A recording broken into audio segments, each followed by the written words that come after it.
After days of staying mum, Russian President Vladimir Putin finally broke his silence. Trouble is, U.S. officials say very little of what he said is true. Here's Putin on those Russian troops now patrolling Ukraine. He says they aren't his. Look at other uniforms of other post-Soviet. You can see such uniforms in the shop.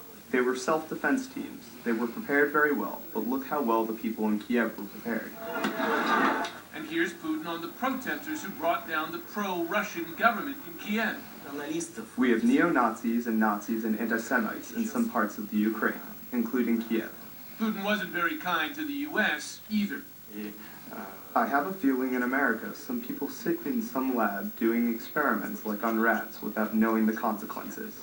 Why do they need to do this? Nobody has an explanation. So are Putin's claims method or madness? German Chancellor Angela Merkel is one of the few world leaders Putin has spoken with recently.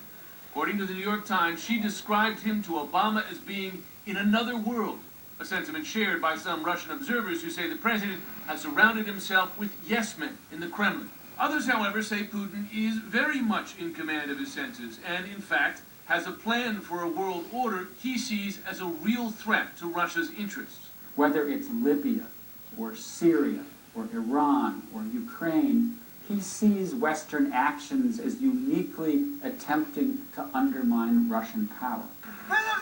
Putin may already have achieved his goal in Ukraine, establishing and emphasizing Russia's control over its bases and Navy port in Crimea. The danger is that the volatile mix of propaganda, emotions, and armed soldiers he's unleashed there could easily spiral out of control. Jim Sciutto, CNN, Washington.